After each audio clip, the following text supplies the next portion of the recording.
ড্রামাটির শুরুতেই female lead জিজিকে দেখানো হয় এখানে নিজের বেস্ট ফ্রেন্ড লুকে তাড়াতাড়ি করে নিয়ে যাচ্ছিল একটি কুকিজের দোকানে, কিন্তু এখানে আসার পর জানতে পারে তারা যে কুকিজটা এখানে কিনতে এসেছে ওটা একটু আগে সম্পূর্ণ বিক্রি হয়ে গিয়েছে, আর লাস্টে যে 2 পিস ছিল ওটা অন্য কেউ কিনেছে। আর ছেলেটি এখনো এখানেই রয়েছে, এখান থেকে কোথাও যায়নি। আর এখানে যখন লু প্রথমবারই ওই ছেলেটিকে দেখে তখন হাঁ করে ছেলেটিকেই দেখতে থাকে, কারণ ছেলেটি অনেক বেশি হ্যান্ডসাম আর তার নাম হান। সে হচ্ছে আমাদের ড্রামার মেন লিড। লু এখানে প্রথমবার হানকে দেখার পর হানের ওপর ফিদা হয়ে যায় আর ও এখন হানকে পটাতে চায়। এই কারণে এখানে জিজিকে বলে তুমি এখন হানের কাছে যাবে, দেন হানের কাছ থেকে তুমি তোমার প্রিয় কুকিজটা নিয়ে আসবে, আর আসার সময় তুমি হানের কাছ থেকে হানের ফোন নাম্বার নিয়ে আসবে যাতে করে আমরা হানের সাথে পরে যোগাযোগ করতে পারি। আর জিজিকে এখানে শিখিয়ে দেয় জিজি ওখানে গিয়ে কীরকম ভাবে কথা বলবে। আর জিজিও তখন অনেকটাই বেশি কনফিডেন্স নিয়ে চলে আসে হানের সাথে কথা বলতে আর তার প্রিয় কুকিজটি ফিরিয়ে নেওয়ার জন্য। কিন্তু প্রথমবার আসার পরই ও এখানে গোলমাল করে বসে, হানের সাথে হঠাৎ করেই ধাক্কা খায়। এই কারণে তাড়াতাড়ি করে হানের কাছ থেকে দূরে সরে যায়। জিজি হানকে বলে আপনার ওই 2টা কি আমাকে দেবেন। আর এই কথা শোনার পর এখানে থাকা সবাই একের পর এক জিজিকে দেখতে থাকে। জিজির কাছ থেকে এরকম একটি কথা শোনার পর হান নিজেও অনেক বেশি অবাক হয়। জিজি যখন বুঝতে পারে ও ভুলভাল বলছে তখন তাড়াতাড়ি করে এখানে হানকে সরি বলে। ও নিজের মাথা নিচু করেছিল, এরপরে যখন নিজের মাথা ওপরে ওঠাতে দেয় তখন ওর মাথা আবার এখানে বেজে পড়ে হানের হাতের সাথে, যার কারণে হানের হাতে থাকা ফোনটি নিচে পড়তে নিয়েছিল। আর জিজি হানের ফোনটি বাঁচাতে যায় কিন্তু ভুল করে তাদের দুজনের ফোনটাই নিচে পড়ে যায়। জিজি ভয় পেয়ে সময় নষ্ট না করে এখানে হানকে বলে আপনার কাছে যে 2টি কুকিজ রয়েছে ওই 2টি কুকিজ আমাকে দিতে পারবেন। হান ওকে কুকিজ দিতে মানা করে। জিজি এরপরও ওর সাথে অনেক বেশি রিকোয়েস্ট করতে থাকে যেন ওকে কুকিজ দেয়। এখানে হান তখন জিজির হাতে একটি ব্রেসলেট দেখতে পায়, যেটা দেখার পর ও জিজ্ঞাসা করে জিজিকে তোমার কাছে এই ব্রেসলেটটি কোথা থেকে এসেছে আর তুমি আসলে কে। জিজি ওকে কোনো কিছুই বলে না আর হানের কাছ থেকে নিজের হাতটা ছাড়িয়ে নিতে চায়। এমনটি করতে গিয়ে জিজি পড়ে যেতে নিচ্ছিল, তখন হান ওকে সুন্দরভাবে ধরে রাখে। দুজনে অনেক বেশি ক্লোজে চলে আসে। একটু পরে এখানে জিজি সুযোগ পেয়ে ও হানের কাছ থেকে ওই কুকিজগুলো টাকা দিয়ে কিনে নেয়, কুকিজগুলো নিয়ে চলে যায়। তখন আমরা হানকে দেখতে পাই, হান তখন ওই ব্রেসলেটটি নিজের হাতেও দেখতে থাকে। আসলে এতে দুজনের কাছে সেম ব্রেসলেটটি কিভাবে রয়েছে এটা আমরা পরে জানতে পারবো। হান এখানে জিজির হাতে ব্রেসলেটটি দেখার পর বলে ফাইনালি আমি তোমাকে খুঁজে পেয়েছি। জিজি আর লু যখন বাইরে আসে তখন লু জিজিকে বলে তুমি তো দেখছি কুকিজটা নিয়ে আসতে পেরেছো, এখন আমি তোমাকে যেটা করতে বলেছিলাম ওটা করেছো। তুমি কি ওই হ্যান্ডসাম ছেলের নাম্বার নিয়ে এসেছো। জিজি বলে ওই বদমাশ ছেলেকে তুমি ভুলে যাও, ছেলেটি একদমই ভালো না আর এখানে হানের নামে অনেক বেশি বদনাম শুরু করে দেয়। তখনই জিজির ফোনে চলে আসে একটি কল, আর যেটা কিনা হানের মা হানকে করেছে। আসলে ওই ধাক্কা লাগার কারণে তাদের দুজনের ফোনটা এখন চেঞ্জ হয়ে গিয়েছে। হানের ফোনটা এখন জিজির কাছে রয়েছে আর জিজির ফোনটা এখন হানের কাছে রয়েছে। জিজি নিজের ফোন মনে করে নিজের মায়ের সাথে কথা বলছিল, বাট ওইটা তো ছিল হানের মা। হানের মা যখন অপর প্রান্ত থেকে একটি মেয়ের ভয় শুনতে পায় তখন অনেকটাই বেশি খুশি হয় আর মনে করে এই মেয়েটি অবশ্যই ওর ছেলের গার্লফ্রেন্ড আর কিছুদিন পর ওদের ফ্যামিলির বৌমা হতে চলেছে, তাই অনেক বেশি খুশি হয় আর বলে যে তুমি কোনো চিন্তা করো না, আমি তোমাকে এক্ষুনি বাসায় নিয়ে আসার জন্য একটি কার পাঠিয়ে দেবো, তুমি ওই কারে চড়ে বাসায় চলে আসবে। জিজি বলে ঠিক আছে আমি চলে যাব। ফোনটি রেখে দেওয়ার পর জিজি ভাবে আমার মা এখানে আমার জন্য কার পাঠাবে। এইদিকে হানের মা তখন ম্যানেজারকে বলে তাড়াতাড়ি করে একটি কার পাঠিয়ে দাও, কারণ আমার ডটার ইন ল বাড়িতে আসবে আর ওর আসতে যেন কোনো অসুবিধা না হয়। একটু পরে অনেক দামি একটি কার চলে আসে এখানে জিজিকে নেওয়ার জন্য, আর যেই কারটি দেখার পর লু আর জিজি তারা দুজনে অনেকটাই অবাক হয়। জিজি মনে মনে বলে আমি ভাবতেও পারিনি আমার জন্য এত দামি একটি কার পাঠাবে। যাই হোক জিজি কারের ভিতরে বসে পড়ে আর পরে যখন ও বাসায় এসে কারের ভিতর থেকে বাহিরে বের হয় তখন ও বাহিরে হঠাৎ করে হানকে দেখতে পায়। হানকে দেখার পর জিজি ভাবে আমি স্বপ্ন দেখছি, যার কারণে এই বদমাশ ছেলেটিকে আবারও আমার নিজের চোখের সামনে দেখছি। আর এখানে ও তখন হানকে টাচ করতে থাকে, বাট একটু পরেই বুঝতে পারে এটা কোনো স্বপ্ন নয় বরং এটা পুরোটাই রিয়েল, তাই অনেক বেশি ভয় পেয়ে যায়। আর এখানে হান তখন জিজির অনেক ক্লোজে চলে আসে। হানে জিজিকে বলে ওখানে ধাক্কা লাগার পরে তুমি তোমার ফোনটি না নিয়ে বরং আমার ফোনটি নিজের সাথে নিয়ে গিয়েছো, আর যার কারণে আমার মায়ের সাথে তুমি কথা বলেছো। হানে জিজির অনেক বেশি ক্লোজে এসে এসব কথা বলে। জিজি মনে করে হান ওকে কিস করবে, তাই নিজের চোখ বন্ধ করে নেয়। বাট একটু পরে বুঝতে পারে এরকম কোনো কিছুই হবে না, তাই ফোন বের করে আর বলে তাহলে এটা তোমার ফোন, তাহলে এখন তুমি আমার ফোনটা আমাকে ফিরিয়ে দাও। আর ভুলে আমি তোমার মায়ের সাথে কথা বলেছি, তাই সরি। আর এরপরে নিজের ফোনটা নিতে চায়, কিন্তু একদমই হান ওকে ফোনটা নিতেই দেয় না। আর জিজি তখন ফোনটা নেওয়ার অনেক বেশি চেষ্টা করে, এমনটি করতে গিয়ে তারা দুজনে অনেক বেশি ক্লোজে আসে আর একে অপরের দিকে তাকিয়ে থাকে। তখনই ভিতর থেকে হানের মা বাইরে আসে, দুজনকে এরকম দেখে অনেক বেশি খুশি হয়। আমি অনেক খুশি হয়েছি তোমরা দুজনে একসাথে এখানে এসেছো। আর যখন হান নিজের মাকে দেখে তখন জিজিকে নিজের ক্লোজে নেয়। জিজি হানের মাকে বলতে চায় আপনার কোথাও ভুল হয়েছে, আমি হানের গার্লফ্রেন্ড না। বাট হান ওকে এই কথাটা বলতেই দেয় না, বরং হান ওকে বলে, হান বলে তুমি আমার মায়ের সাথে কথা বলেছো আর এই কারণে মা মনে করেছে তুমি আমার গার্লফ্রেন্ড, আর মা এখন তোমাকে নিজের ডটার ইন ল ভেবে নিয়েছে, তাই এখন তো তোমাকে কিছুদিন আমার গার্লফ্রেন্ড হয়ে অ্যাক্টিং করতেই হবে। হানের এই কথাগুলো শোনার পর জিজি বলে আমি একদমই তোমার গার্লফ্রেন্ড হতে পারবো না, আমি এখান থেকে চলে যাব। হান বলে ভেবে চিন্তে বলছো তো, কারণ তুমি যদি এখান থেকে চলে যাও তাহলে তোমার এই কুকিজগুলো আর তুমি খেতে পারবে না। হানের হাতে কুকিজ দেখার পর জিজি বলে তুমি কখন আমার কাছ থেকে কুকিজগুলো কেড়ে নিয়েছো, আমি তো বুঝতেও পারিনি। হান বলে কুকিজের কথা বাদ দাও, ভিতরে মা তোমার জন্য অনেক টেস্টি টেস্টি খাবারগুলো রান্না করেছে, তুমি কি ওগুলো খেতে চাও? আর খাবারের কথা শোনার পরে জিজির পেটের ভিতরে তখন বলতে থাকে যে তাড়াতাড়ি খাবারগুলো খা, কিন্তু এখানে জিজি বলতে থাকে যাই হয়ে যাক আমি তোমার বাড়িতে যাব না আর তোমার বাড়িতে রান্না করা কোনো কিছুও খাবো না, এটা আমি তোমাকে বলে দিয়েছি। কিন্তু পরে দেখা যায় জিজি তো হানের বাসার ভিতরে আসার পর সব খাবারগুলো নিজে একাই শেষ করে। পরের সিনে জিজি আর লুকে দেখানো হয় তারা দুজনে একটি হসপিটালে এসেছে, কারণ জিজির শরীরটা কিছু খারাপ, তাই ও নিজের চেক আপ করাবে। এখানে লু বলে আমি শুনেছি এই ডক্টর অনেক বেশি হ্যান্ডসাম, তাই তুমি এই ডক্টরের সাথে একটু ভালো ব্যবহার করো যাতে করে আমরা একে পটাতে পারি। বাট এখানে জিজি যখন ডক্টরের হাতে ইনজেকশন দেখতে পায় তখন অনেক বেশি ভয় পায়, আর ও মনে মনে এটাই ভাবছিল এখানে ডক্টর ওকে ইনজেকশন দিতে দিতে একদম মেরে ফেলবে, কারণ জিজি ইনজেকশনে অনেক বেশি ভয় পায়। যার কারণে এখানে ও লুকে বলে আমি এই ডক্টরের কাছ থেকে কিছুতেই ট্রিটমেন্ট নেব না, তুমি এক্ষুনি আমার সাথে এখান থেকে বাইরে চলো, আমি একদমই ঠিক আছি, আমার কোনো ট্রিটমেন্ট নেওয়ার দরকার নেই। বাট লু বলে তুমি কি পাগল হয়েছো, আমরা এখান থেকে কেন যাব? তুমি কি জানো এই ডক্টর অনেক বেশি হ্যান্ডসাম, আর আমার তো সব হ্যান্ডসাম ছেলেদের ভালো লাগে, তাই তুমি এর নাম্বার আমাকে দেবে। জিজি বলে দেখো এই ডক্টরের থেকেও 10 গুণ বেশি হ্যান্ডসাম ছেলেদেরকে আমি তোমার সাথে দেখা করাবো, কিন্তু এখন এখান থেকে চলো। বাট ভিতরে যে ডক্টর ছিল ও জিজিকে এখান থেকে যেতে দেয় না, কারণ এই ডক্টর অন্য কেউ না হান। আর এই কারণে হান বলে তুমি যদি ট্রিটমেন্ট না করো তাহলে তোমার কিন্তু অনেক বেশি প্রবলেম হবে, এমনও হতে পারে তুমি প্যারালাইসিস হয়ে যাবে, তাই তুমি তোমার ট্রিটমেন্টটা করিয়ে নাও। আর জিজি এই কথাগুলো শোনার পর অনেক ভয় পেয়ে যায়, যার কারণে ও ট্রিটমেন্ট করাতে রাজি হয়। এখানে জিজির ঘাড়ে শুধুমাত্র একটু ব্যথা লেগেছিল, এটা বড় কোনো প্রবলেম না, কিন্তু এর বড় হান ওকে বলে দেখো তোমার প্রবলেমটা অনেক বেশি বড় আর সিরিয়াস, যার কারণে তোমাকে প্রতিদিন এখানে এসে চেক আপ করাতে হবে, তাহলে তুমি সুস্থ হয়ে যাবে। এই সব কিছু হানের বাহানা, যাতে করে প্রতিদিন এখানে জিজি আসে আর ওর সাথে জিজির দেখা হয়। বাট জিজি যখন এখানে হানের কার্ডে দেখতে পারে তখন ও তো হানকে ভালোভাবে চিনতে পারে, এই কারণে বলে তুমি এখানে। জিজি বলে তোমার মতন ডক্টরের কাছ থেকে আমি কিছুতেই নিজের ট্রিটমেন্ট নেব না। হান বলে তুমি রাজি হও বা না হও, এখন তুমি আমার পেশেন্ট। এদের দুজনকে একসাথে দেখার পর লু বলে কিছুটা সময় এদের দুজনকে আমি একসাথে থাকতে দেই, কারণ হ্যান্ডসাম ছেলে আর এখানে কিউট গার্ল তারা দুজন একসাথে রয়েছে, তাই আমার না থাকাটাই ভালো হবে।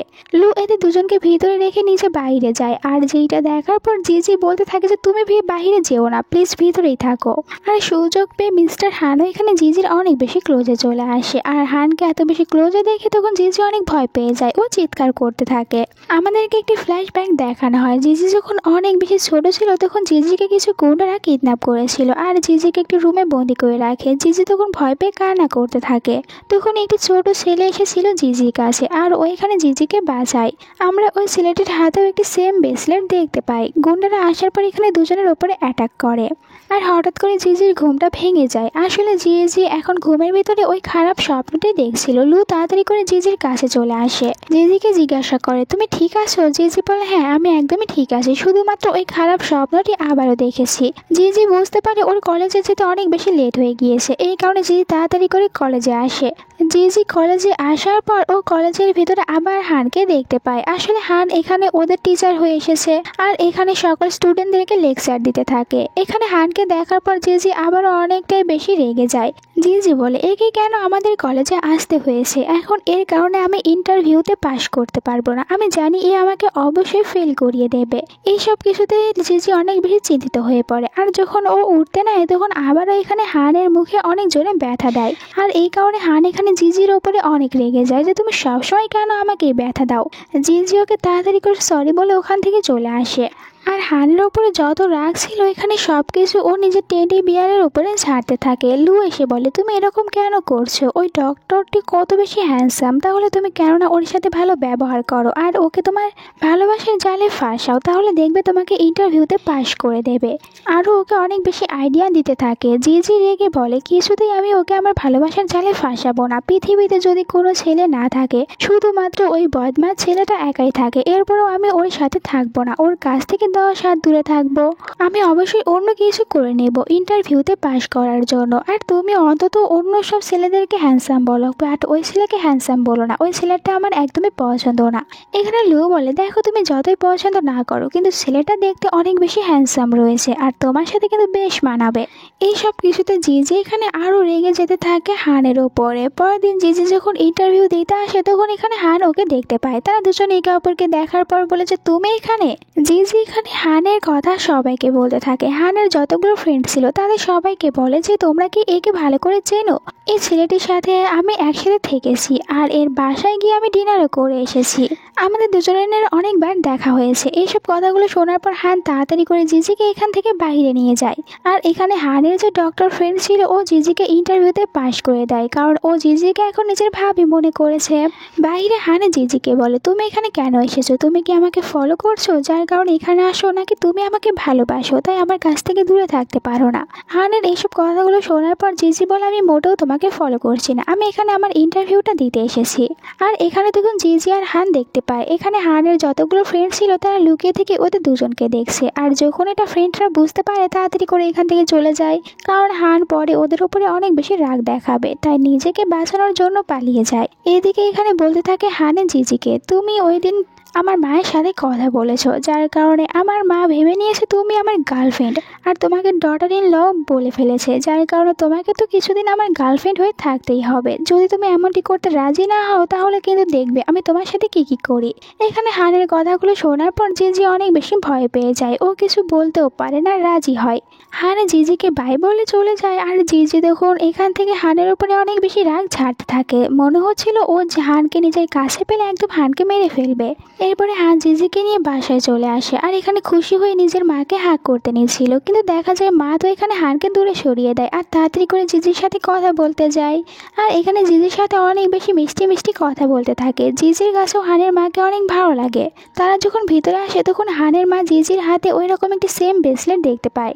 আর এই ব্রেসলেটটির কথা এখানে জিজিকে জিজ্ঞাসা করতেই নেবে। এর আগে দেখতে পায় হান তো ইশারা করে বলছিল নিজের মাকে, তুমি এখন এই ব্রেসলেটটি সত্যি কথাটা জিজিকে বলো না। যার কারণে হানের মা এখানে আর কিছুই বলে না, শুধু এটুকুই জিজ্ঞাসা করে, তোমার কাছে এই ব্রেসলেটটি কোথা থেকে এসেছে? জিজি বলে, এইটা আমাকে আমার একজন স্পেশাল মানুষ দিয়েছে। ছোটবেলায় সে আমাকে প্রমিস করেছিল বড় হলে আমার সাথে দেখা করবে, কিন্তু এখনও আমার সাথে দেখা করতে আসেনি। হতে পারে সে এখন আমাকে ভুলে গিয়েছে, আমার কথা আর তার মনেও নেই। পরের সিনে হানের মা হান আর জিজিকে তাদের রুমে যেতে বলে। তারা দুজনে যখন রুমে আসতে নেয় তখন তো জিজি এই রুমটি দেখার পর হা করে রুমের দিকে তাকিয়ে থাকে। আসলে হানের মা তাদের জন্য এই পুরো রুমটি এমনভাবে সাজিয়েছিল যেন তাদের দুজনের নতুন নতুন বিয়ে হয়েছে, আর যার কারণে এত সুন্দর করে রুমটি সাজিয়েছে। এটা দেখার পর হান নিজেও অনেকটাই বেশি অবাক হয়ে যায়।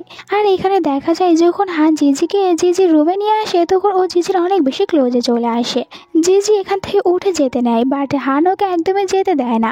হান এখানে জিজিকে কিস করে আর জিজিও তখন হানকে বাধা দেয় না। তারা দুজনে একে অপরকে কিস করতে শুরু করে।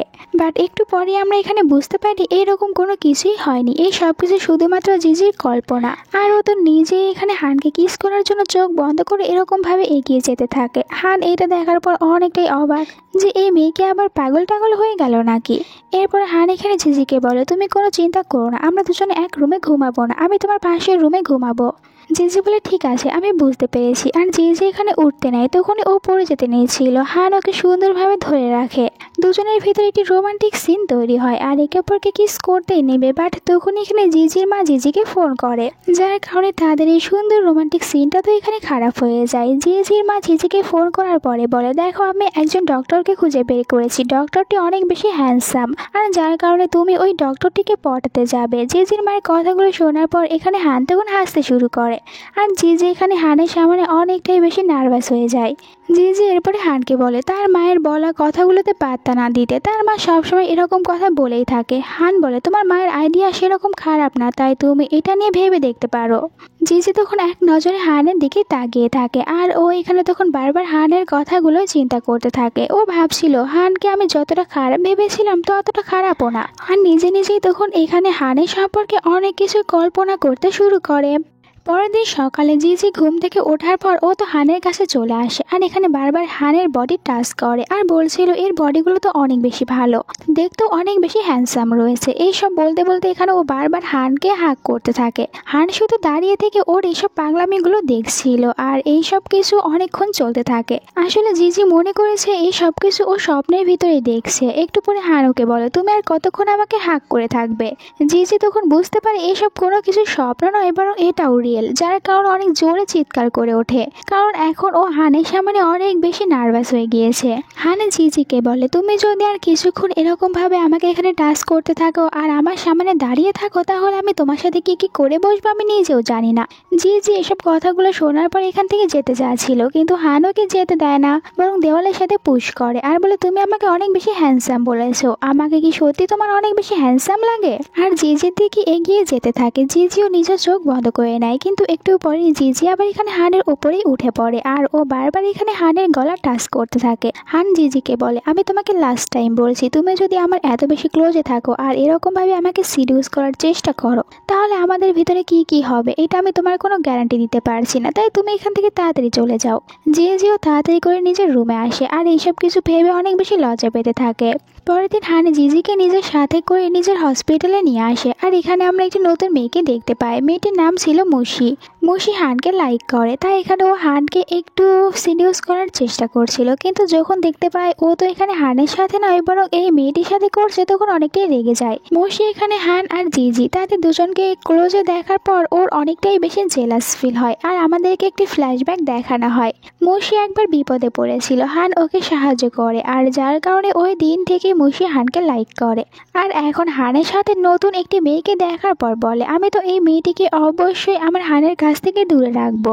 জিজি মুশিকে দেখার পর ভালো করে বুঝতে পারে মুশি আসলে হানকে লাইক করে, এই কারণে পরে ও যখন হানের সাথে একা ছিল তখন বলে জিজি হানকে আমি জানি মুশি তোমাকে লাইক করে, কারণ আমি মুশির চোখে তোমার জন্য ভালোবাসা দেখেছি। হান বলে কিন্তু আমি ওকে ভালোবাসি না, ওকে কখনো আমি পাত্তাও দেইনি, আমি অন্য কাউকে ভালোবাসি। হান এখানে জিজির নামটা বলতে চায়, কিন্তু তখন এখানে হানের ফ্রেন্ড আসে, হানকে নিজের সাথে নিয়ে যায়। এরপরে যখন ওরা হানের কেবিনে ছিল তখন এখানে হানের ফ্রেন্ড হানকে বলে তোমার জন্য একটি পার্টির ইনভিটেশন কার্ড এসেছে, তুমি কি ওই পার্টিতে যাবে? হান বলে আমি ওই পার্টিতে যাব না, কিন্তু পরে যখন জানতে পারে ওই পার্টিতে জিজি যাবে এই কারণে হান নিজেও যেতে রাজি হয়। রাতে হান ওই পার্টিতে আসে আর এখানে ওর সাথে মুশির দেখা হয়। মুশি হানকে নিজের সাথে রাখে।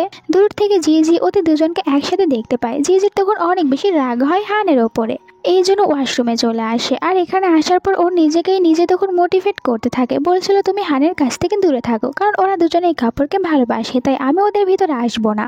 জিজি যখন নিজেকে এইসব কথাগুলো বলতে থাকে তখন ভিতরে মুশি আসে। মুশি এখানে জিজিকে বলে তুমি হানের কাছ থেকে দূরে থাকো, কারণ তুমি কখনোই হানের পর্যায়ে যেতে পারবে না।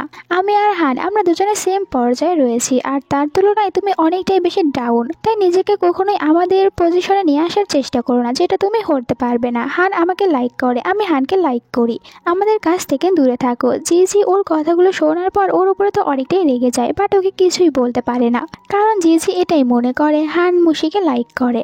জি এরপরে ওখান থেকে আবারও পার্টির ভিতরে আসে। এখানে হান আর মসি তাদের দুজনকে একসাথে দেখতে পায়। তার উপরে পার্টিতে থাকা কিছু মেয়েরা এখানে বলতে থাকে হান আর মসি তাদের দুজনকে একসাথে অনেক সুন্দর মানিয়েছে। কাপল হলে শুধুমাত্র এদের দুজনের মতন কাপলই হতে হবে। আর এই পার্টিতে হান কিন্তু মসির কারণেই এসেছে। দেখো না, তারা দুজনে একই হসপিটালে জব করে আর একসাথে দেখতে কতটা বেশি সুন্দর দেখাচ্ছে। মেয়েগুলোর কথা শোনার পর জিজির আরও বেশি জেলাস ফিল হতে থাকে আর হানের ওপরে প্রচুর রেগে যায়।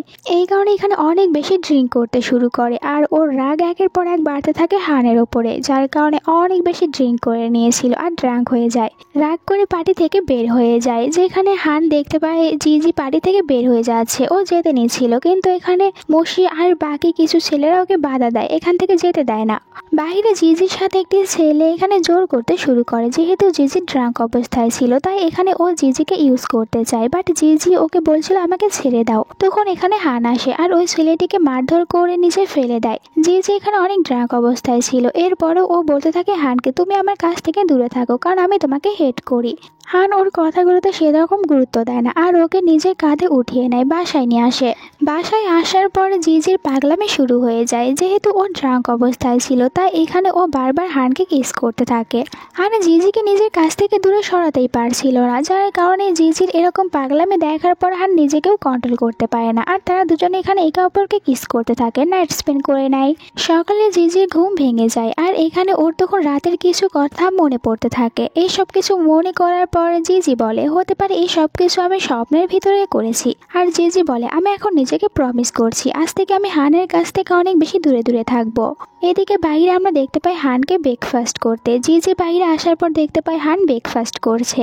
তখন ও নিজেকে আবারও প্রমিস করে যে আমি তো সবসময় অনেক ছেলেদেরকে নিজের কাছ থেকে দূরে রেখেছি, ইভেন্ট আজ পর্যন্ত কোনো ছেলেকে আমার কাছে আসতে দেয়নি, তাহলে এ আর কি, এ তো অনেকটাই খারাপ একটি ছেলে, তাহলে একে তো আমার কাছ থেকে আমি দূরে রাখতেই পারবো। জিজি ব্রেকফাস্ট না করে যেতে নিয়েছিল তখন হান ওকে ডাক দেয় আর ওকে বলে তুমি এখন ব্রেকফাস্ট করে নাও। জিজি বলে আমার তো এখন ব্রেকফাস্ট করার ইচ্ছা নেই, কিন্তু তুমি যেহেতু বলছো তাই করছি। আর যখন ও ব্রেকফাস্ট করতে নেয় তখন এখানে হান ওকে জিজ্ঞাসা করে তাহলে এখন আমাদের দুজনের রিলেশনশিপটা কি। জিজি প্রথমে একটু অবাক হয়, এরপরে হানকে বলে কেন আমরা দুজনে শুধুমাত্র ভালো ফ্রেন্ড, এর থেকে বাইরে অন্য কিছুই না। আর আমাকে নিয়ে তুমি কোনো চিন্তা করো না, ফিউচারে তোমার লাইফে এসে আমি কোনো প্রবলেম সৃষ্টি করব না, তাই তুমি আমাকে বিশ্বাস করতে পারো, আমি তোমাকে প্রমিস করছি। হান বলে তোমার এইসব কিছু বলার মানে কি, তুমি কি আমাকে বলতে চাচ্ছো কাল রাতে সব কথাগুলো আমি ভুলে যাব? কাল রাতের কথা শোনার পর এখানে জিজি মনে করতে থাকে কাল রাতে শুধুমাত্র তো ও আমাকে কাঁধে করে বাসায় নিয়ে এসেছে, আসলে জিজির শুধুমাত্র এইটুকু কথাই মনে ছিল, তাই ও ভাবে আমাকে সাহায্য করেছে আর এর জন্য এখন আমার কাছ থেকে টাকা চাচ্ছে। হানকে বলে ঠিক আছে আমি তোমাকে ওইসব কিছুর জন্য টাকা দিয়ে দেবো, তুমি কোনো চিন্তা করো না। ওর কথাগুলো শোনার পর হান ওর উপর রেগে যায় আর মনে মনে এটাই ভাবছিল যে জিজি শুধুমাত্র আমাকে ইউজ করেছে। তাই এখানে তো জিজির উপরে ওর অনেক বেশি রাগ হয়ে যায় আর জিজি যে ব্রেকফাস্ট করছিল জিজির কাছ থেকে খাবারটাও কেড়ে নেয়, জিজিকে ব্রেকফাস্ট করতে দেয় না। বাট জিজি তো এই খাবারটাই খেতে চায়। এরপরে হসপিটালের সিন দেখানো হয় যে এখানে হান তখন ওর ফ্রেন্ডকে দিয়ে ভিতরে সবার জন্য খাবার পাঠিয়ে দেয়, কারণ হান ভালো করে জানতো জিজি খাবার না খেয়ে বেশিক্ষণ থাকতে পারে না। আর এখন যদি ও শুধুমাত্র জিজিকে খাবার দেয় তাহলে সবাই তো অনেক বেশি সন্দেহ করবে, তাই এখানে হান সবার জন্যই খাবার পাঠিয়ে দিয়েছে। আর এই খাবার পাঠানোর পুরো ক্রেডিট এখানে মুশি নিজের উপর নিতে থাকে। আর সবাই বলছিল মুশিকে হান তোমার কত বেশি কেয়ার করে, এই কারণে দেখো আমাদের সবার জন্য খাবার পাঠিয়েছে আর তোমার জন্যও পাঠিয়েছে, যাতে আমরা কেউ এটা মনে না করি এখানে হান তোমার জন্য খাবার দিয়েছে। মুশিও এইসব শোনার পর অনেক বেশি খুশি হয় আর মুশি এখানে তখন বাইরে দেখতে পায় হানকে আর ও এটা ভালো করে বুঝতে পারে হান আসলে জিজির জন্য খাবার পাঠিয়েছে, তাই ও জিজির ওপরে জেলাস ফিল করতে থাকে। একটু পরে একজন নার্স এসে এদেরকে জানায় হসপিটালের একজন পেশেন্ট এখানে ছাদ থেকে ঝাঁপ দিয়ে সুসাইড করার চেষ্টা করেছে, তাই এখন ওকে বাঁচাতে হবে। মুশি নিজের সাথে করে জিজিকেও ছাদে নিয়ে আসে আর এখানে সবাইকে বলছিল জিজি যাবে ওই পেশেন্টকে বুঝিয়ে ওখান থেকে নামিয়ে নিয়ে আসার জন্য। বাকি ডক্টর এতে রাজি হয় না। মুশি তখন বাকি ডক্টরদেরকে বলে আমরা যদি ওই পেশেন্টকে ওখানে বোঝাতে যাই আর যদি ও এসব কিছু না বোঝে দেন সুসাইড করে তাহলে সব দোষগুলো আমাদের হবে, আর এর থেকে ভালো হবে আমরা ওখানে জিজিকে পাঠাবো, জিজি ওকে বোঝাবে, ও যদি এরপরেও সুসাইড করে তাহলে আমরা বেঁচে যাব। যাব আর সব দোষগুলো আমরা জিজির ওপরে দিতে পারবো। এই কারণে বাকি ডক্টররা রাজি হয় আর জিজিও তখন ওই পেশেন্টের কাছে আসে। দেন ওই ছেলেটিকে একটি ক্যান্ডি খেতে দেয়। এরপরে বলে তুমি যদি এখান থেকে সুসাইড করো তাহলে আর কখনো এরকম টেস্টি ক্যান্ডিগুলো খেতে পারবে না। এই ছেলেটির নাম জিন। জিন এখানে তখন বলতে থাকে জিজিকে, আসলে আমার বাবা আমাকে একদমই ভালোবাসে না। কিছুদিন আগে আমার মা মারা গিয়েছে আর উনি কিনা আরও একটি বিয়ে করেছে আর ওনার সেকেন্ড ওয়াইফকে আমার মায়ের রুমে থাকতে দিয়েছে। এইসব কিছু আমি ওনাকে বলেছিলাম কিন্তু আমার কোনো কথা শোনেনি, কারণ উনি আমাকে ভালোবাসে না আর আমার কথা কেউ বিশ্বাস করে না। তাই সবাই মিলে আমাকে এই হসপিটালে পাঠিয়েছে আর সবাই মনে করে আমি পাগল। তাহলে আমি বেঁচে থেকে কি করব? কারণ কেউ তো এখানে আমাকে ভালোই বাসে না আর এই ডক্টররাও আমাকে ভালোবাসে না। তারা শুধুমাত্র টাকার জন্য আমাকে এখানে রেখেছে। তারা জানে আমি সুস্থ মানুষ। জিজি ওর কথাগুলো শোনার পর ওকে বলে, দেখো সবাই জানে তুমি সুস্থ, তাহলে তুমি কেন সুসাইড করছো? তুমি যদি মারা যাও এরপরেও দেখবে তাদের লাইফে কোনো কিছু হবে না, বরং তোমার লাইফটাই শেষ হবে। এর থেকে ভালো তুমি বেঁচে থাকো, তুমি সুসাইড করো না আর তোমার বাবার সাথে গিয়ে কথা বলো। জিজির কথাগুলো শোনার পর জিন এখানে চুপ করে দাঁড়িয়ে থাকে। জিজি বলে, দেখো তুমি সাহস পেয়েছো, যার কারণে এখন আর সুসাইড করতে চাচ্ছ না। তুমি চাইলে তোমার লাইফে একাই অনেক কিছু করতে পারবে। জিন ডিসাইড করে ও আর সুসাইড করবে না। এখান থেকে যখন জিজি নিচে নামতে নেয় তখন ওর মনে হচ্ছিল ও নিচে পড়ে যাবে, তাই মাথা ঘুরতে থাকে। আর এটা মুশি ভালো করে বুঝতে পারে, তাই ইচ্ছা করে এখানে জিজির পায়ে আঘাত করে। জিজি তখনই পড়ে যেতে নিচ্ছিল কিন্তু হান এসে সুন্দরভাবে জিজিকে ধরে রাখে। জিজি এক নজরে হানের দিকে তাকিয়ে থাকে। মুশির কারণে জিজি নিজের পায়ে ব্যথা পেয়েছে, তাই এখান থেকে হেঁটে যেতে পারবে না। আর এই কারণে হান সবার সামনে এখানে ও জিজিকে কোলে উঠিয়ে নেয়। আর দুজনকে এরকম ভাবে একসাথে দেখে এখানে মুশির অনেক বেশি জেলাস ফিল হয়। সাথে ও জিজির উপরে আরো বেশি রেগে যায় আর বলে, হান অন্য কারোর হতে পারে না, শুধুমাত্র আমারই থাকবে। এই কারণে আমি জিজিকে হানের লাইফ থেকে দূরে সরিয়ে দেব। পরের সিনে দেখানো হয় হান আর জিজিকে, যেখানে হান জিজির কেয়ার করতে থাকে, কিন্তু জিজি তো হানের ওপর অনেক রেগেছিল। তাই এখানে ভালোভাবে হানের সাথে কথা বলে না। হান যখন ওর কেয়ার করতে নেয় তখন জিজি ধাক্কা দিয়ে হানকে নিজের কাছ থেকে সরিয়ে দেয় আর হানকে বলে, তুমি আমার কাছে কি করছো? তুমি এখন মুশির কাছে যাও আর মুশির কেয়ার করো। হান বলে, মুশি আমার গার্লফ্রেন্ড না, আমি ওকে ভালোবাসি না, তাহলে আমি ওর কাছে কেন যাব? এই সব কিছু শোনার পরে জিজি তখন আরো জোরে জোরে কান্না করতে শুরু করে। হান ওকে বলে, তুমি এখন কান্না কেন করছো? এখন তো আমি তোমার সাথেই রয়েছি আর কখনোই তোমার কাছ থেকে দূরে যাব না। এইসব বলে জিজিকে সান্ত্বনা দেয় আর এরপরে জিজিকে বলে, তুমি আমার সাথে চলো, আমি তোমাকে টেস্টি কিছু খাবার খাওয়াবো। কিন্তু তখনই ভিতরে আমরা জিনকে দেখতে পাই। জিন এখানে একটি ফ্লাওয়ার বুকে নিয়ে আসে, যেই বুকেটি এখানে ও দেয় জিজিকে আর জিজিকে বলে, আই লাইক ইউ, আমি তোমাকে ভালোবাসি, তুমি কি এখন আমার গার্লফ্রেন্ড হবে? হান তো এটা দেখার পর অনেক রেগে যায় আর এখানে জিনকে বলে, তুমি কাকে প্রপোজ করছো? তুমি কি জিজিকে জানো? আসলে জিজির তো বয়ফ্রেন্ড রয়েছে। জিন বলে, এটা আমি একদমই বিশ্বাস করি না। আর হান এখানে জিনকে বিশ্বাস করানোর জন্য ও তো সবার সামনে দেখা যায় জিজিকে কিস করে দেয়। যেটা দেখার পরে জিন বলে, ঠিক আছে আমি বিশ্বাস করে নিচ্ছি ওর বয়ফ্রেন্ড রয়েছে, বাট আমিও হাল ছেড়ে দেব না। আর এখানে জিজি তখন হানের ঠোঁটে বাইট করে দেয়। হান বলে, আমি তো তোমাকে সাহায্য করার জন্য এমনটি করেছি, কারণ হসপিটালের রুলস রয়েছে, হসপিটালের ডক্টর আর পেশেন্ট তারা কখনো একে অপরকে ভালোবাসতে পারবে না। এরপরে মুশি হানের কেবিনে আসে আর ডয়ারের ভিতরে একটি ছোট বাচ্চা ছেলে আর মেয়ের ছবি দেখতে পায় আর ছবিটির সাথে এখানে হানের ব্রেসলেটটাও ছিল। এইসব দেখার পর মুশির মাথায় একটি প্ল্যান চলে আসে। অন্যদিকে জিনকে দেখানো হয় এখনো ও বারবার চেষ্টা করতে থাকে জিজিকে ইমপ্রেস করার জন্য, তাই এখানে জিজির জন্য অনেক বেশি গিফট নিয়ে আসে। আর এইসব কিছু দেখার পর হান এসে ওকে বকা দেয়। হান ওকে বলে, তুমি হচ্ছে এই হসপিটালের একজন পেশেন্ট, তাই ডক্টরের সাথে কিছুতেই সম্পর্ক রাখতে পারবে না, তাই জিজির কাছ থেকে দূরে থাকো। এখানে দুটি ছেলেই তো এখন জিজিকে নিয়ে ঝগড়া করতে থাকে আর জিজি এইসব কিছু দেখার পর ও মনে মনে বলছিল, হান কি তাহলে এখানে জিনকে দেখার পর অনেক বেশি জেলাস ফিল করছে? পরের সিনে মুশি জিনের সাথে দেখা করে আর জিনকে তখন হানের ওই ব্রেসলেট দেয় আর সাথে এটাও বলে, তুমি এই ব্রেসলেটের কারণে এখন জিজিকে নিজের করে নিতে পারবে। এরপরে জিন দেখা করে জিজির সাথে আর জিজিকে নিজের ব্রেসলেটটি দেখায়। তো জিজি মনে করে এটাই হচ্ছে তার ছোটবেলার ওই ফ্রেন্ডটি।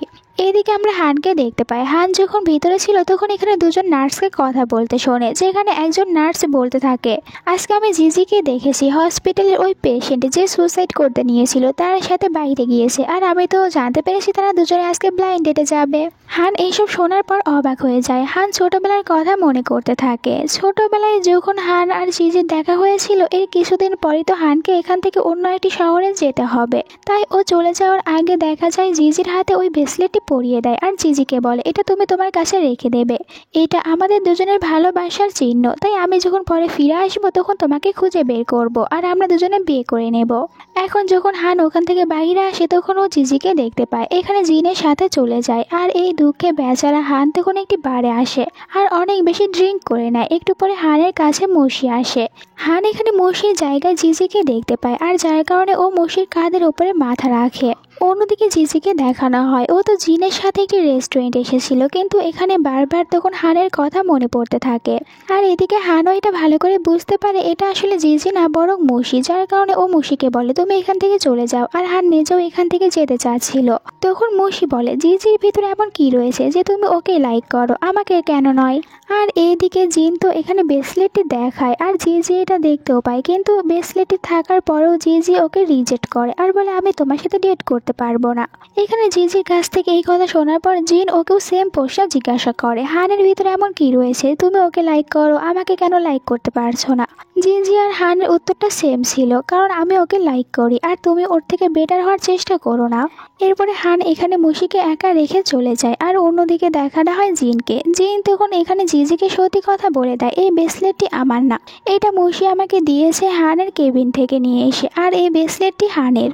মসি এই কথাটি জানার পর তাড়াতাড়ি করে ওখান থেকে বাইরে আসে আর এখন ও হানকে খোঁজার জন্য বাইরে দৌড়াতে থাকে। এখানে মসির তখন ওই দিনের রাতের কথাটাও মনে পড়ে যায় যে ড্রাঙ্ক থাকা অবস্থায় ও হানের সাথে আসলে কি করেছে। মসি অনেক খুশি হয় যে ও হানকে লাইক করে আর হানি হচ্ছে ওর ছোটবেলার ওই ফ্রেন্ডটি। একটু পরে হান ওর কাছে চলে আসে। হান এখানে মসিকে দেখার পর খুশি হয়ে মসিকে হাগ করে আর মসিকে এখানে তাদের ছোটবেলার কথা বলতে থাকে। তুমি জানো একটি বাচ্চা ছেলে রয়েছে যে একটি বাচ্চা মেয়েকে লাইক করে আর মেয়েটিও ছেলেটিকে লাইক করে, কিন্তু ছেলেটিকে কিছু কাজের জন্য এই শহর ছেড়ে অন্য একটি শহরে যেতে হয়েছিল আর তারা প্রমিস করেছিল তারা একে অপরকে বিয়ে করবে। ছেলেটি বড় হয়ে ফিরে আসে আর এরপরে মেয়েটিকে অনেক জায়গায় খোঁজার চেষ্টা করেছে, কিন্তু মেয়েটিকে ও খুঁজেই পায়নি। মসি এসব কথাগুলো শোনার পর অনেক খুশি হয়, কারণ ও তো এখন হানের আসল আইডেন্টি জেনে গিয়েছে। তুমি জানো ছোটবেলায় ওই বাচ্চা মেয়েটি অনেক বেশি বিউটিফুল আর কিউট ছিল আর এখনও সেই মেয়েটি অনেক বেশি বিউটিফুল আর কিউট রয়েছে। আর ফাইনালি আমি ওই মেয়েটিকে খুঁজে পেয়েছি, ওই মেয়েটি তুমি। কিন্তু আমার মনে হয় তুমি ছোটবেলার সব কথা ভুলে গিয়েছো, যার কারণে আমার ফিলিংস তুমি বুঝতেই পারো না আমি তোমাকে কত বেশি ভালোবাসি। কিন্তু এরপরেও দেখা যায় তুমি অন্য একটি ছেলের সাথে ব্লাইন্ড ডেটে গিয়েছো। আর এইসব কিছু দেখার পর ওই বাচ্চা ছেলেটি অনেক বেশি কষ্ট পেয়েছে। দেখো আমি এখন কত বেশি কষ্ট পেয়েছি, তুমি আমার ফিলিংসটা কেন বুঝতে চাও না? তুমি এখনো অনেক বেশি কিউট রয়েছো। হান এখানে ড্রাঙ্ক থাকার কারণে জিজিকে নিজের মনের ভিতরে থাকা সব কথাগুলো একের পর এক বলতে থাকে আর জিজিকে বলে তুমি আমাকে প্রমিস করো কোনো ছেলের সাথে ডেটে যাবে না, কারণ আমি তোমাকে ভালোবাসি। জিজিও এখানে হানকে কোনো কিছু না বলে হানকে কিস করে আর এই কারণে হান তো অনেক খুশি হয় আর ও বুঝতে পারে জিজিও ওকে ভালোবাসে। তাই তারা দুজনে তখন এখানে একে অপরকে কিস করতে থাকে। তাদের ভিতরে সিনটা অনেকটাই বেশি রোমান্টিক হয়ে যায়। এরপরে সকালের সিন দেখানো হয় যেখানে হান কুকিং করছিল। জিজি তখন চলে আসে ওর কাছে আর ওকে হাগ করতে থাকে আর ওর সাথে এরকম ব্যবহার করতে থাকে। হান ওকে সুন্দর করে একটি কিস করে। জিজি এতে নার্ভাস হয়ে যায় আর ওকে বলে তুমি এসব কি করছো, এখানে ভালোভাবে কুকিং করো। আসলে জিজি তো খাবার ছাড়া কিছুই বোঝে না, তাই ও এখন হানকে কুকিং করতে বলে ভালোভাবে, যাতে করে ও ভালো করে খাবারগুলো খেতে পারে। এরপর রাতের সিন দেখানো হয় জিজি কিছুদিন ওর মায়ের সাথে থাকার জন্য ওর মায়ের বাসায় আসবে আর এখানে হান ওকে ড্রপ করে দেয়। এরপরে দেখা যায় জিজিকে অনেক বেশি মিস করবে, যার কারণে জিজিকে বারবার কিস করতে থাকে আর জিজিকে বারবার হাগ করে নিচ্ছিল। যেহেতু তারা দুজনে এখন কিছুদিন একসাথে থাকতে পারবে না, জিজিও অনেক বেশি আপসেট হয়ে যায়, কারণ ও এখন হানকে অনেক বেশি মিস করবে। তারা দুজনে দেখা যায় রাস্তায় দাঁড়িয়ে থেকে একে অপরকে হাগ করছিল আর কিস করছিল। তখন দূর থেকে জিজির মা আর তার সাথে থাকা কিছু ফ্রেন্ডরা এদেরকে দেখতে পায়। জিজির মা বলে এখনকার ছেলে আর মেয়ে তারা দুজনে কত খারাপ হয়ে গিয়েছে, রাস্তার ভিতরে দাঁড়িয়ে থেকে এইসব কিছু করে। বাট একটু পরে ভালো করে মেয়েটিকে দেখার পর দেখতে পায় এটা তো আসলে তার নিজের মেয়ে, আর নিজের মেয়ে রাস্তায় এইসব কিছু করছে। তারা জিজির ওপরে অনেক রেগে যায় আর চিৎকার করতে করতে জিজি জিজির কাছে চলে আসে, জিজিকে অনেক বেশি বকা দেয় আর জিজির ক্লাস নিতে শুরু করে। জিজিকে বলে, তুমি একটি ছেলের সাথে ডেট করতে শুরু করেছো আর এই কথা এখন পর্যন্ত তোমার ফ্যামিলির কাউকেই বলোনি। জিজি তো অনেক ভয় পেয়ে যায়, ভাবছিল ওর মা এখন কি না কি বলে, কিন্তু যখন জিজির মা এখানে হানকে দেখে তখন অনেক বেশি খুশি হয়, কারণ জিজির মা হানকে আগে থেকেই চিনতো। তাই খুশি খুশি হান আর জিজি তাদের দুজনকে নিয়ে বাসায় চলে যায়। এরপরে জিজির মা হানকে নিজের কার্ড বের করে দেয়। হানকে বলে, তোমার এই কার্ড থেকে যত বেশি টাকা নেওয়ার প্রয়োজন তুমি নিতে পারো, কিন্তু এর জন্য তোমাকে একটি শর্ত দেব, আর শর্তটি হচ্ছে তোমাকে আমার মেয়ের সাথে বিয়ে করতে হবে, আর ওকে তুমি কখনোই একা ছেড়ে দেবে না, সবসময় ওর সাথেই থাকবে। জিজি এখানে ওর মাকে চুপ করতে বলে যে এইসব কথাগুলো তুমি প্লিজ এখানে হানের সামনে বলো না। হান বলে, আন্টি আপনি কোনো চিন্তা করবেন না, আমি কখনোই জিজিকে ছেড়ে দেব না, আর বিয়ে আমি জিজিকেই করব। এই কিছুদিন পরে আমরা জিজিকে হসপিটালে দেখতে পাই। ও যখন এখানে কিছু কাজ করছিল তখন একজন নার্স ওর কাছে আসে আর ওকে বাইরে নিয়ে আসে, যেখানে অনেক মেয়েরা জিজিকে ঘিরে ধরে। তারা সবাই মিলে জিজির ড্রেসটা চেঞ্জ করে দেয় আর জিজিকে সবাই একের পর এক একটি করে রোজ দিতে থাকে। জিজির মা, হানের মা, তাদের দুজনের মাই এখানে রয়েছে আর জিজিকে দেখতেও অনেক বেশি কিউট দেখাচ্ছে। একটু পরে হান আসে, একটি ফ্লাওয়ার বুকে দিয়ে এখানে জিজিকে প্রপোজ করে ওকে বিয়ে করার জন্য। সবাই তখন জিজিকে চিয়ার আপ করতে থাকে যেন হানের প্রপোজালটি অ্যাকসেপ্ট করে নেয়। জিজিও তখন খুশি খুশি ওকে হ্যাঁ বলে দেয় যে হ্যাঁ আমি তোমাকেই বিয়ে করব। তারা দুজনে খুশি হয়ে একে অপরকে হাগ করে। জিন ওদেরকে দেখে আর এরপরে হানকে এসে বলে, দেখো এখন আমি তোমাকে জিজির সাথে থাকতে দিচ্ছি, কিন্তু জিজিকে যদি কখনোই তুমি হার্ট করো তাহলে কিন্তু আমি তোমাকে একদমই ছেড়ে দেব না আর তোমার কাছ থেকে জিজিকে নিয়ে চলে যাব। এইদিকে জিজি চলে আসে মৌসির কাছে আর মৌসিকে বলে, তুমি অনেক বেশি হার্ড ওয়ার্ক করেছো, যার কারণে এত ভালো একজন ডক্টর হতে পেরেছো, তাই আফসোস করো না, তোমার লাইফেও এমন কেউ একজন আসবে যে শুধুমাত্র তোমাকে ভালোবাসবে, অন্য কাউকে না। এরপরে জিজি আর হান তারা দুজনে খুশি খুশি তাদের ফ্যামিলির সাথে ছবি তুলতে চলে যায়। আর এই সুন্দর একটি সিনের সাথে ড্রামাটার এন্ড হয়ে যায়। তোমরা এই পুরো ড্রামাটা কতটা বেশি এনজয় করতে পেরেছো তা কমেন্ট করে জানিয়ে দাও। আর আমার মতন কার কার এই হিরো আর হিরোইন দুজনকে অনেক বেশি ভালো লাগে কমেন্ট করে জানাবে, আমি তাদের সবার কমেন্টের রিপ্লাই দেব। Bye bye.